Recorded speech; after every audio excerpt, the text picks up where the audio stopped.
Hello दोस्तों, स्वागत है आपका मेरी इस YouTube चैनल जिसका नाम है कहानियाँ इन हिंदी।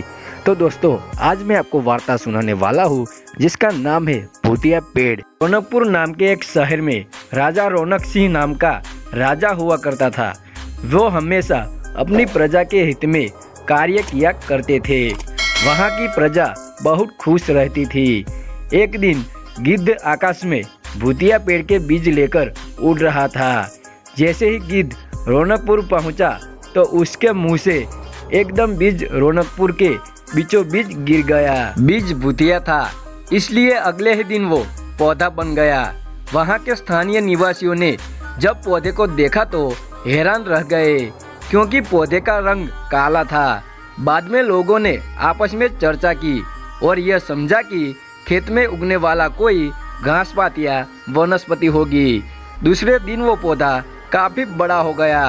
लोगों को और ज्यादा दुविधा हुई कि एक ही दिन में ये पौधा इतना बड़ा कैसे। होते होते वो पौधा तीसरे दिन पेड़ बन गया।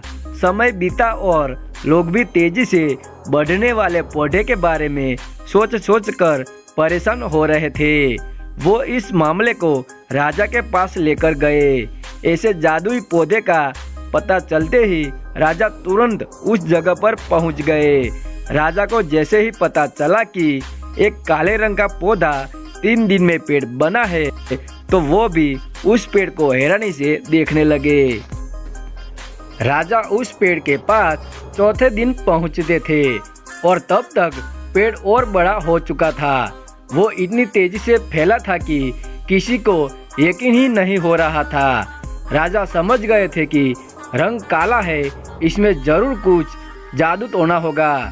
इस सोच के साथ राजा ने घोषणा कर दी कि जो भी इस पेड़ को खत्म करेगा उसे वो इनाम के तौर पर 1000 सोने के सिक्के देंगे।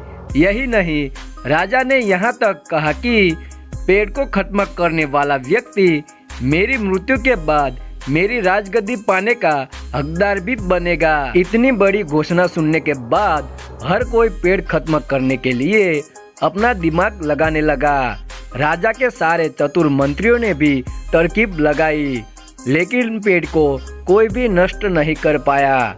किसी ने पेड़ के आसपास आग लगवाई तो एक मंत्री ने उस भूतिया पेड़ को हाथियों से तक खिंचवाया, लेकिन पेड़ को कुछ भी न हुआ। अब लोगों के मन में डर बैठ गया और उन्हें लगा कि पक्का यह ऐसा वैसा नहीं बल्कि भूतिया पेड़ है। तभी उस गांव के एक समझदार व्यक्ति को राजा की घोषणा का पता लगा। जानकारी मिलते ही वह अपने गुरु के पास भूतिया पेड़ से जुड़े रहस्य को जानने के लिए पहुंच गया।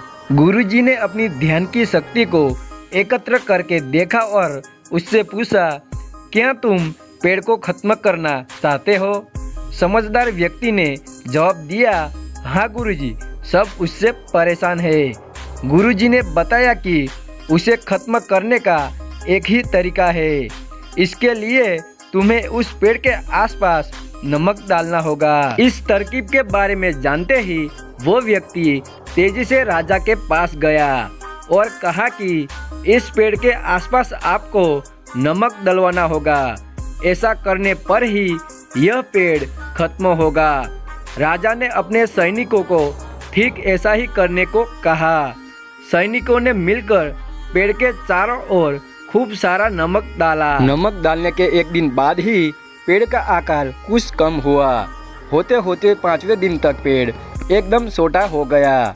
उसके बाद गलकर वो गायब ही हो गया। उस व्यक्ति की तरकीब काम कर गई और राजा ने खुश होकर उसे इनाम की 1000 सोने की मोहर पहले दी। उसके बाद एक पत्र दिया जिसमें लिखा था कि वो राजा मरने के बाद उनकी गद्दी को संभालेगा। वो समझदार व्यक्ति खुश होकर अपने घर चला गया। इस कहानी से हमें ये सीख मिलती है कि ऐसी कोई मुसीबत नहीं होती जिसका समाधान न किया जा सके। जरूरत है तो बस धैर्य और समझदारी की। तो दोस्तों, ऐसी वार्ताएं सुनने के लिए मेरे चैनल को सब्सक्राइब और वीडियो को लाइक और शेयर जरूर कर देना।